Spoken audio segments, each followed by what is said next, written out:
영혼 구원을 위한 기도. 아멘. 여러분 아마 이 영혼 구원을 위한 기도를 아마 매일같이 하고 있을 것이라 생각이 됩니다. 여러분 오늘 본문 4절을 보면 하나님께서 원하시는 것, 또 하나님의 뜻이 무엇인지를 알 수 있죠. 대부분의 그리스도인들 그래도 나름대로 하나님 앞에서 본인이 그리스도인으로 살아가는 데 있어서 사명을 따라 살려고 하는 이들은 항상 하나님의 뜻이 뭔지를 알기를 원합니다. 여러분도 그렇습니까? 네, 하나님의 뜻이 항상 무엇인지 알기를 원하고 그런 열망으로 주님의 뜻이 무엇입니까? 라고 구하면서 하나님의 뜻을 찾아가는 거죠. 그런데 오늘 본문 말씀에서 하나님의 뜻이 무엇인지, 우리를 향한 하나님의 뜻, 모든 온 세상을 향한 하나님의 뜻이 무엇인지를 말씀해 주고 있습니다. 그것은 다른 것이 아니라 모든 사람이 구원받는 것이 하나님의 뜻입니다. 그리고 모든 사람들이 진리를 알게 되기를 원하십니다. 여러분도 진리를 알기를 원하시고 여러분의 살아가는 세상에 여러분이 만나는 모든 사람들도 진리를 알기를 원하시는 것이 하나님의 뜻입니다. 왜 그러냐 하면요, 진리가 모든 사람을 자유케 하기 때문입니다. 믿습니까? 혹시 여러분들 가운데 어떤 마음의 묶임이나 또한 어떤 세상적인 또는 육신적인 또는 어떠한 원하는 바에 대한 생각들 때문에 마음이 묶여 있거나 답답하신 분들이 계시다면 여러분 예수 그리스도 안에서 진리를 묵상하시기를 축복합니다. 진리를 보시기를 바라고 진리를 들으시기를 바랍니다. 그 진리가 여러분을 자유케 하는 능력이 있습니다. 그래서 진리는 모든 사람을 죄로부터 또 영원한 사망 권세이며 지옥으로부터 자유케 합니다. 또 진리는 마귀로부터 자유케 하고 질병과 가난으로부터 자유케 하고 두려움과 걱정으로부터 자유케 합니다. 우울증을 비롯해서 모든 정신적인 문제로부터 자유케 하는 것이 진리라는 것을 믿으시기를 축복합니다. 또 우리의 육신과 이 세상의 한계로부터 자유케 하는 것이 바로 진리의 능력이죠. 그럼 진리가 무엇입니까? 진리는 다른 것이 아니라 복음이며 복음은 참으로 좋은 소식입니다. 복된 소식입니다. 믿습니까? 그래서 여러분 성경을 보면 이 하나님의 말씀을 씨로 비유하고 있습니다. 말씀이 뭐라고요? 네, 씨라고 비유하고 있어요.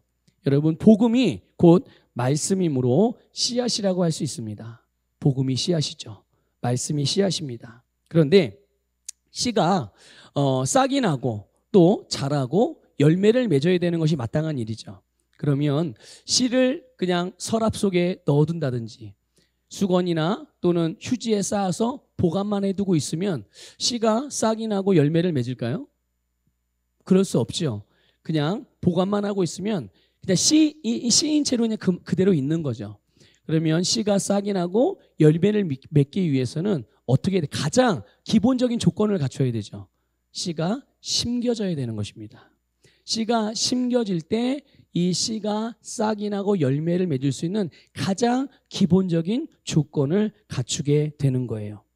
우리가 복음을 다른 사람들에게 나누는 것, 그것이 바로 여러분 사람들의 마음의 밭에, 인생의 밭에 씨를 뿌리는 것과 같습니다.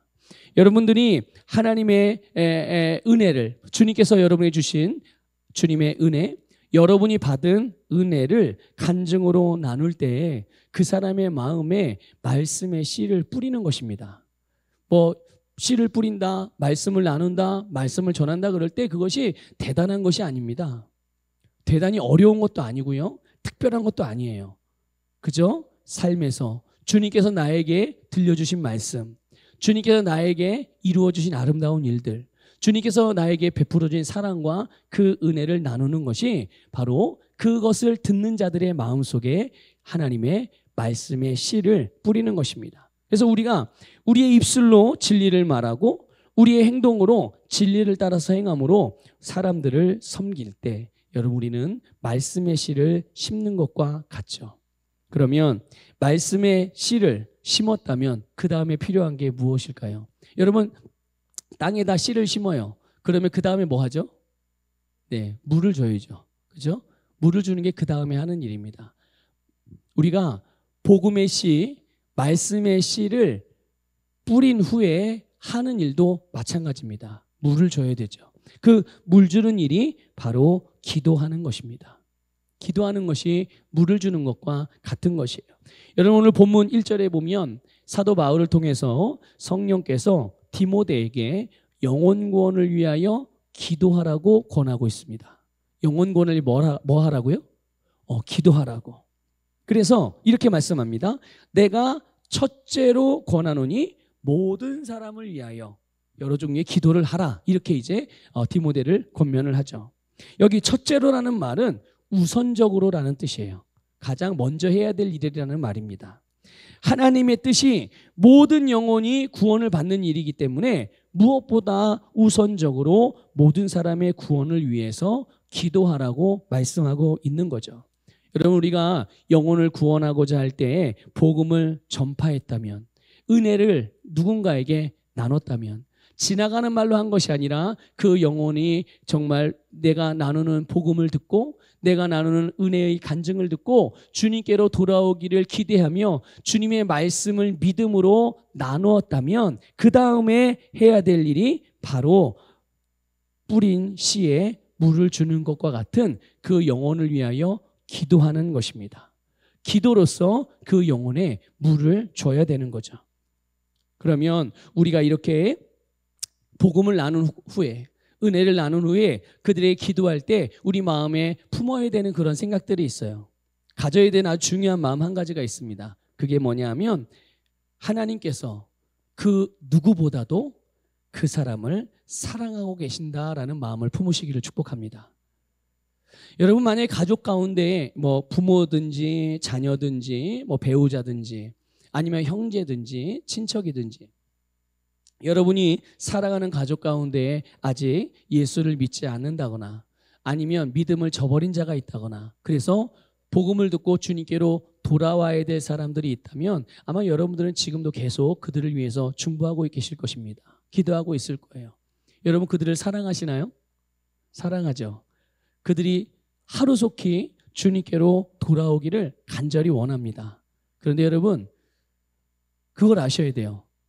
하나님은 더 원하신다는 겁니다. 믿습니까? 여러분이 사랑하는 사람들을 사랑하는 것보다 하나님이 그 영혼을 더 사랑하십니다.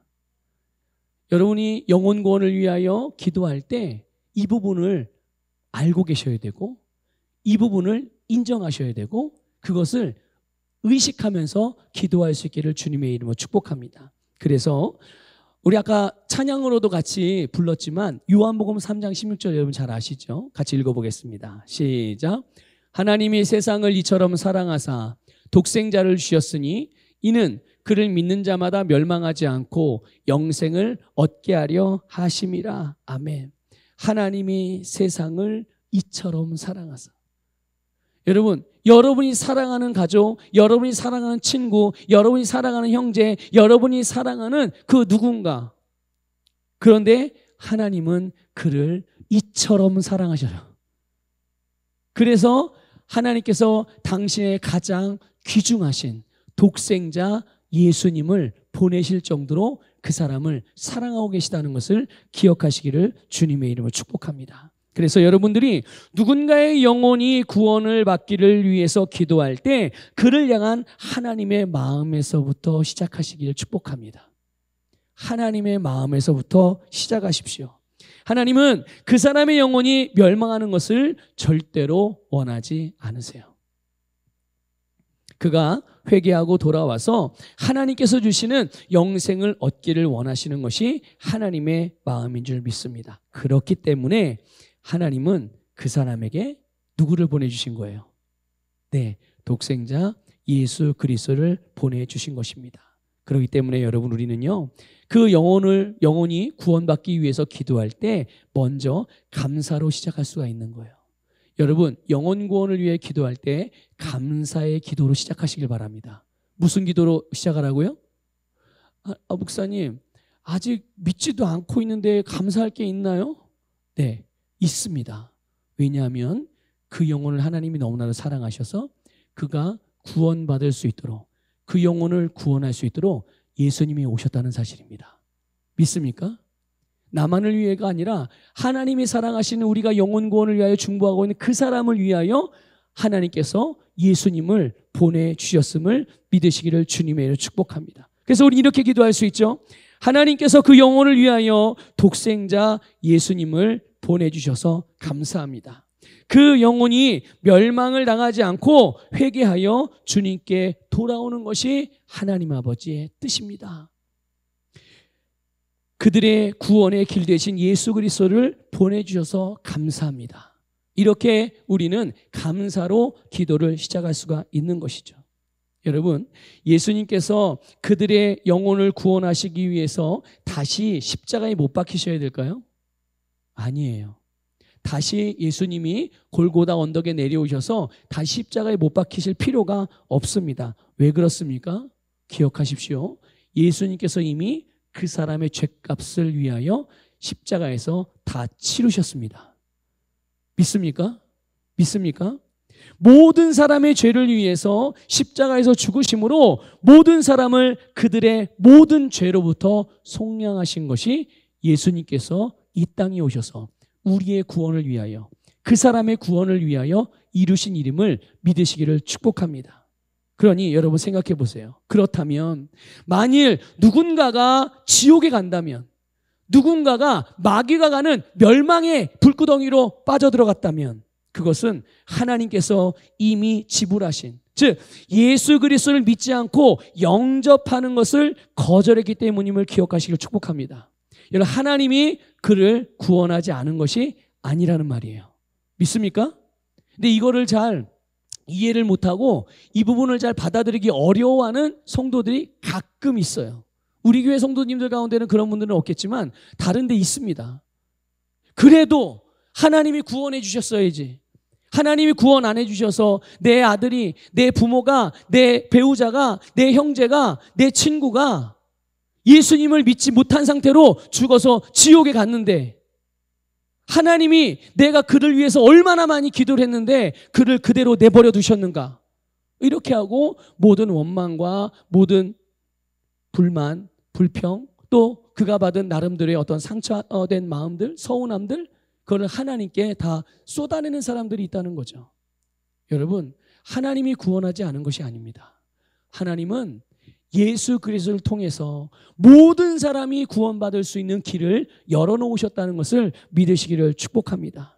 그래서 우리는 하나님 앞에 이 구원의 길 되신 예수 그리스도를 그를 위하여 보내주셔서 그로 구원받을 수 있는 모든 일을 해주셔서 감사하다고 기도할 수가 있는 것입니다. 영혼 구원을 위해서 기도할 때 여러분 감사로부터 시작하시기를 주님의 이름으로 축복합니다. 자, 두 번째, 이렇게 감사 기도를 드렸다면 영혼 구원을 위하여 그 다음으로 주님께서 우리에게 주신 권세를 가지고, 뭘 가지고요? 누구에게 주셨어요, 그 권세? 우리에게. 주님께서 나에게 주신 권세를 가지고 그 권세로 일어나야 할 일들을 기도하시길 바랍니다. 일어나야 될 일들, 앞으로 일어나야 될, 그게 뭡니까? 여러분, 하나님은 사람을 통해서 일하십니다. 믿습니까? 하나님은 사람을 통해서 일하세요. 하나님은 사람을 통해서 말씀이, 복음이 그들에게 전해지게 하십니다. 여러분, 하나님이 천사에게 복음을 전하라고 명하지 않으셨습니다. 복음을 전하는 것은 하나님의 자녀들만이 누릴 수 있는 특권이라는 것을 믿으시길 축복합니다. 우리는 천사를 어떤 사람만 우러러봅니다. 대단하게 생각을 합니다. 그러나 하나님께서는 그럼에도 불구하고 천사에게 복음을 전하는 일을 맡기지 않으셨어요. 누구에게 맡기셨어요? 예수 그리스도를 믿는 하나님의 자녀들에게만 당신의 복음을 맡기셨습니다. 그것이 누굽니까? 여러분이잖아요. 오늘 우리 자신이 하나님의 복음을 맡은 자라는 것을 믿으시기를 축복합니다. 하나님이 사람을 통해서, 바로 저와 여러분을 통해서, 우리 교회를 통해서, 우리 성도님들을 통해서, 모든 믿는 자들을 통해서 세상을, 모든 사람을 구원하시기 위한 말씀을, 복음을 전파하게 하신다는 것을 믿으시기를 바라요. 그래서 우리는 기도할 때 사람을 통해서 말씀이, 또 복음이 그들에게 전해지기 위해서 기도하는 것입니다. 이 일이 일어나야 돼요. 무슨 일이요? 누군가를 통해서 복음이 그 구원받아야 될 영혼에게 전파되어져야 된단 말이죠. 그래서요, 여러분, 예수님께서도 제자들에게 말씀하셨어요. 뭐라고 말씀하셨느냐? 마태복음 9장 38절 읽겠습니다. 시작. 그러므로 추수하는 주인에게 청하여 추수할 일꾼들을 보내주소서 하라 하시니라. 아멘. 이미 곡식이 휘어져서 추수할 게 너무 많아. 근데 지금 이 인원수 가지고는 감당이 돼요, 안 돼요? 12명 가지고 돼요, 안 돼요? 감당이. 어떻게 12명 가지고 온 세상을 다 구원해요? 그래서 그 제자들에게 예수님이 뭐라고 말씀하시는 거예요? 추수할 주인에게 일꾼을 보내주소서. 영혼들을 추수하여 거두어드릴 수 있는 일꾼들을 보내주소서라고 기도하라고 말씀하신 것입니다.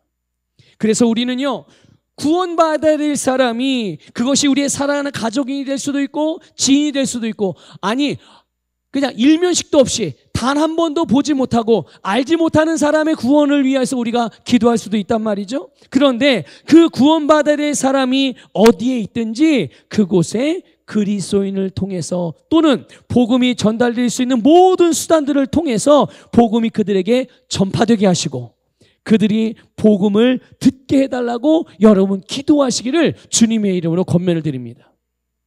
사람을 통해서 때로는 직접적으로 복음을 들을 수도 있습니다.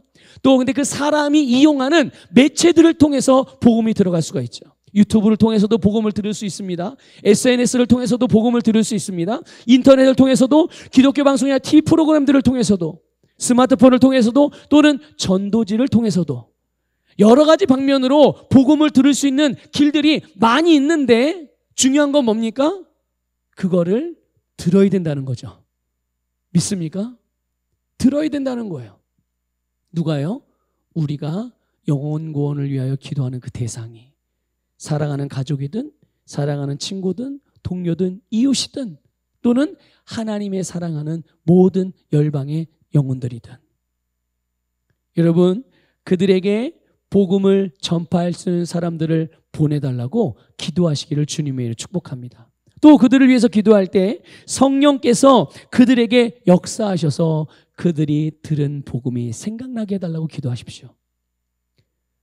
지금 들었던 복음이 지금은 그 복음을 들었지만 받아들이지 않을 수도 있죠. 들었지만 하지만 언젠가는 반드시 그 복음이 생각나도록 또는 이미 오늘 복음을 들었지만 이미 과거에 수차례 복음을 들었을 수도 있잖아요.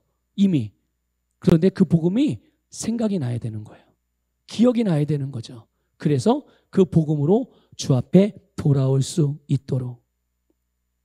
여러분 어느 누구든지 구원을 받기 위해서는 복음의 씨, 말씀의 씨를 받아야만 구원을 받을 수가 있습니다. 믿습니까? 말씀이 없는데 복음이 없는데 구원을 받아요? 불가능한 일입니다. 종교인은 될 수가 있습니다. 그냥 예배당을 왔다 갔다 하는 기독교라는 종교인은 될 수가 있지만 말씀을 듣지 않으면 복음을 받지 않으면 그는 구원을 받을 수가 없어요. 그래서 우리는 복음을 전할 사람도 보내달라고 기도해야 하고 성령께서 그에게 복음이 기억나도록 해달라고 기도하여서 그로 하여금 복음을 믿음으로 받아들일 수 있도록 성령께서 역사하시는 그 역사를 위하여 기도해야 될 줄 믿습니다. 그리고 만일 오늘 우리가 그들에게 복음을 말할 수 있는 또 말씀으로 그들을 섬길 수 있는 기회가 우리에게 온다면 우리 자신을 복음의 통로로 내어드리면서 그 기회를 믿음으로 취하시기를 주님의 이름으로 축복합니다. 여러분 우리가 복음을 전할 수 있는 기회가 생겨서 복음을 전합니다. 그러면 그 복음을 전하는 일 영혼의 구원을 위하여 말씀을 나누는 일들을 하는 가운데 그 과정이 항상 긍정적이지만은 않을 수도 있습니다. 우리가 원하는 기대가 항상 일어나지는 않을 수도 있다는 말이에요. 어떤 경우에는 거절을 당할 수도 있고 어떤 경우에는 무시당할 수도 있습니다. 또 어떤 경우에는 아예 복음을 말하지 못하게 입을 이렇게 틀어막는 그런 경우도 있을 수도 있죠. 또 우리가 베푸는 사랑의 호의를 그 사람이 거절할 수도 있어요. 그럼에도 불구하고 기회가 온다면 우선적으로 복음을, 은혜를, 말씀을 나누시기를 주님의 이름으로 권면을 드립니다. 만일 여러분 한번 우리가 생각해 볼 필요가 있어요. 여러분 주변에 믿지 않는 지인들이 많이 있죠. 가족들도 있어요. 복음 전해 보셨죠? 네. 잘 먹혔나요? 잘 안 먹혔죠. 그래서 지금도 그들을 위해서 기도하고 있잖아요. 그렇죠? 네. 지금도 여전히 복음을 나누고 계신가요? 네. 복음을 나누고 계시다면 계속 하시면 돼요. 그런데 혹시 어느 시점부터 복음을 그 사람에게 나누는 일을 멈추고 있다면 왜 멈추었는지를 생각해 보십시오. 내가 왜 내 사랑하는 가족들에게, 내가 사랑하는 사람에게, 내가 사랑하는 친구와 지인에게 더 이상 은혜를 나누지 않고 복음을 말하지 않고 있는가? 언제부터 그랬는가? 왜 그렇게 됐는가? 만일 복음을 전하다가 관계가 단절될까 봐 겁나십니까? 복음을 전하다가 그 사람과 나의 관계가 껄끄러워지는 것 때문에 두렵습니까? 어떤 이유에서입니까? 복음을 전하면 그 사람이 나를 무시합니까? 여러분, 만일 그 사람이 복음을 듣지 못한 채로 만약에 세상을 떠난다고 생각해 보십시오. 여러분, 오늘 우리가 복음을 전할 수 있는 기회가 많이 우리에게 생긴다면, 우리에게 복음을 전할 수 있는 기회가 생긴다면 여러분 그 기회를 절대로 놓치지 마시기를 주님의 이름으로 권면을 드립니다. 여러분, 사람을 기쁘시게 하시겠어요? 하나님을 기쁘시게 하시겠어요? 네, 하나님을 기쁘시게 하십시오. 하나님을 기쁘시게 하십시오. 그것이 주님께서 하신 일이고요. 그것이 베드로가 한 일이고, 그것이 사도 바울이 한 일이고, 그것이 오늘 모든 교회와 그리스도인들에게 하라고 하신 주님의 사명입니다. 믿습니까? 세상 사람들 두려워하지 마시고 여러분들이 어디에서나 그리스도인으로 행동하십시오. 사도 바울이 고백하잖아요. 나는 복음을 부끄러워하지 않는다. 왜 부끄러워하지 않습니까? 이 부끄러워한다는 게 창피해한다, 이렇게 수치스러워서 이렇게 창피해한다, 그런 의미가 아니에요. 물론 그런 의미도 어느 한편으로는 있어요. 그런데 더 중요한 의미가 있어요. 복음을 부끄러워하지 않는다는 말은 본인이 그리스도인으로, 사도로, 주님의 일꾼으로 주님께서 하라고 한 일을 행함에 있어서 전혀 껄끄럽게 생각하지 않는다는 뜻이에요. 제한받지 않는다는 얘기입니다. 물론 그 능력의 한계 때문에 제한은 받을 수 있죠. 하지만 자기가 할 수 있는 모든 그 한계 안에서는 자기는 항상 누구 앞에서든 그리스도인, 어떤 일을 하든 그리스도인, 몇 살이 됐든 그리스도인. 믿습니까?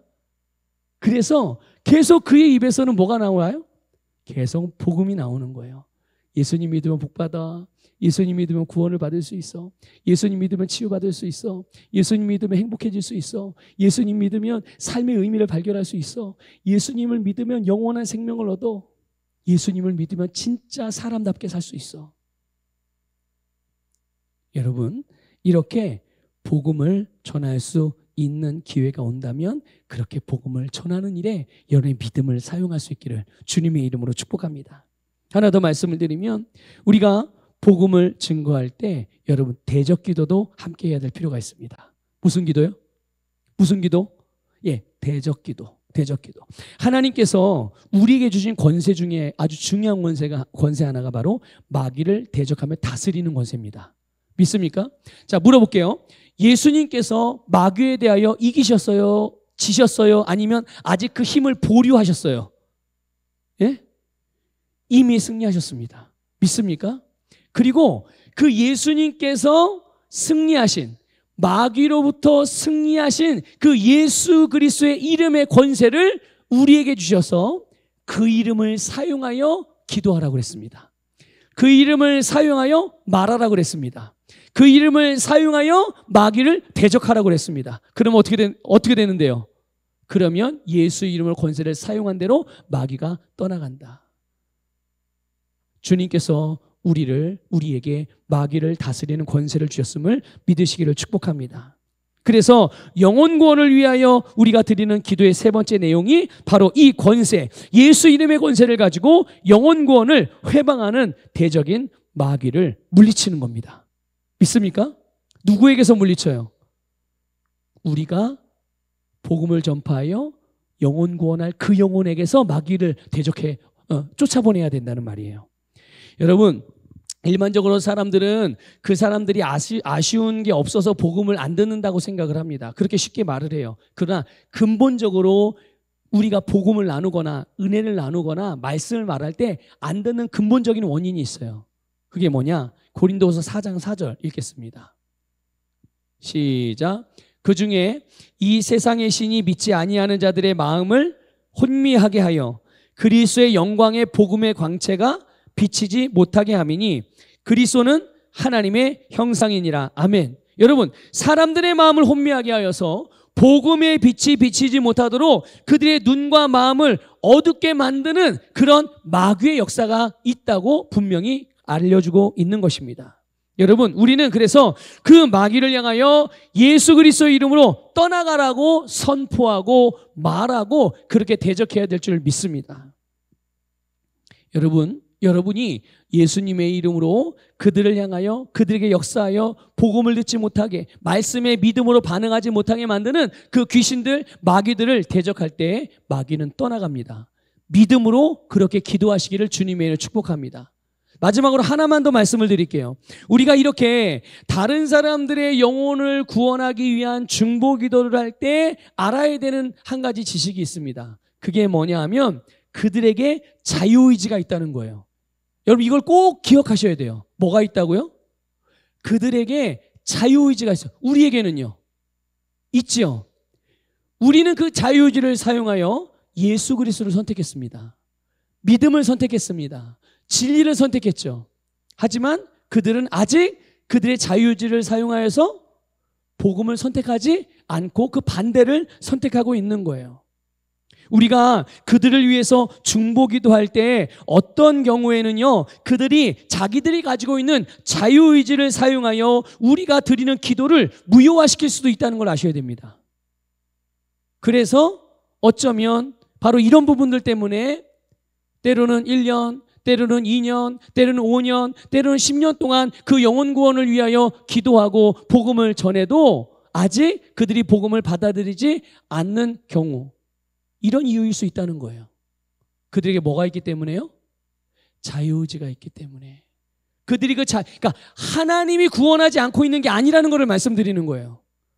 그리고 또 하나, 우리가 지금 잘못하고 있는 것이 아니라는 것을 말씀드리는 겁니다. 아시겠습니까? 네. 그래서 그럴 때 종종 우리의 기도가 응답받지 못했다고 생각을 해요. 기도가 부족했다, 정성이 부족했다, 믿음이 부족했다, 기도의 능력이 부족했다, 그렇게 생각해서 실망하고 더 이상 이제 20년 동안 기도했으면 됐지 응답이 안 됐는데 더 이상 기도해봐야 응답이 되겠어? 이렇게 생각을 하고 기도하기를 멈추거나 포기하고 그냥 하나님이 알아서 해주세요, 이렇게 그냥 방치하는 이런 경우도 있죠. 그런데 여러분, 우리가 만일 믿음으로 기도했다면 더욱이 영혼 구원이 하나님의 뜻인데, 맞습니까? 영혼 구원이 하나님 뜻이 맞습니까? 네, 영혼 구원이 하나님의 뜻인데 여러분, 우리가 믿음으로 이 하나님의 뜻이 이루어지기를 위하여 기도했다면 우리의 기도는 응답된 줄 믿으시길 바랍니다. 믿습니까? 하나님은 우리의 믿음의 기도에 항상 응답하세요. 믿습니까? 이걸 믿기 때문에 우리가 기도하는 거예요. 이걸 믿고 기도하라고 주님께서 우리에게 기도의 도전을 주시는 거고요.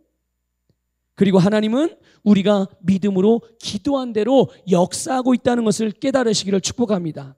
그런데 문제는 뭡니까? 다만 그들이 아직은 하나님의 역사하심에 믿음으로 반응하지 않고 있는 것이에요. 하나님의 잘못도 아니고 여러분의 잘못도 아니라는 거죠. 만일 여러분들이 믿음으로 그들을 위하여 기도하고 있었다면 여러분들은 할 수 있는 것들을 지금 다 하고 있는 거예요. 자, 그렇기 때문에 우리는 계속 반복해서 그들을 위해서 기도하는 겁니다. 그들이 자유의지를 사용하여 계속적으로 뭐하기 때문에? 복음과 반대되는 것들을 선택하여 우리가 드리는 기도를 자꾸만 기도의 결과를 무효화시키는 거예요. 그러니 우리는 어떻게 해요? 계속 기도하는 겁니다. 계속. 우리가 다른 사람들을 위하여 그의 영혼 구원을 위하여 반복적으로 기도할 때, 그들의 마음의 변화를 위하여 기도할 때, 그들에게 역사하는 마귀가 떠나가도록 우리가 반복해서 기도할 때 하나님은 우리의 기도에 응답하셔서 그들에게 하나님의 일을 행하신다는 것을 믿으시기를 축복합니다. 성령께서 그에게 역사하신다는 말입니다. 그래서 그런 말 있잖아요. 가랑비에 옷 젖는다, 이슬비에 옷 젖는 줄 모른다. 이런 것처럼 우리가 그들을 위하여 계속 기도할 때 가랑비에 옷 젖듯이 복음에 반복적으로 그들이 노출이 되게 돼요. 그들의 의지와 상관없이 계속 어느 통로를 통해서든 계속 무슨 기회를 얻는다고요? 복음을 들을 수 있는 기회, 예수를 믿을 수 있는 기회들이 계속 제공되는 거예요. 본인들은 모르겠죠. 그런 것들 의식하고 살아가지 않으니까. 그런데 우리가 계속적으로 지속적으로 그들의 역사하는 그 마귀의 역사를 대적하고 그들의 영혼 구원을 위하여 아까 드린 기도의 내용대로 그들을 위하여 기도할 때 이런 일들이 일어나는 겁니다. 또 우리는 그들의 삶 속에서 하나님께서 계속 역사하고 계시다는 것을 보게 됩니다. 결국 그들이 주님의 부르심에 응답할 수 있게 되는 거예요. 여러분, 그들에게 있어서 그들의 영적인 운명을 바꿀 수 있는 그 기회는 바로 여러분들입니다. 믿습니까? 예. 만일 여러분들이 그들에게 가까이 있지 않다면 그들에게 복음을 전파할 수 있는 일꾼을 보내달라고 기도하셔야 하고요. 그런 기도를 하는 가운데 혹 주님께서 나에게 그런 감동을 주신다면 아멘하고 믿음으로 그 기회를 포착하여 설령 내가 원하는 결과가 아닌 전혀 예상치 못한 나와 관계가 단절되어질 수 있는 그런 위기가 발생한다 하더라도 주님께서 나에게 감동을 하셨다면 그 일은 하나님께서 행하시는 일이니 우리는 그 주님의 인도를 따라서 그 말씀에 순종하고 행하면 반드시 거기에 대한 열매를 맺게 하실 줄 믿습니다. 여러분, 영혼 구원을 위하여 기도하셔야 합니다. 복음도 전파하셔야 됩니다. 씨를 뿌리고 물 주는 일이 끊임없이 여러분들 통해서 여러분의 세상 속에서 일어나게 되기를 주님의 이름으로 축복합니다.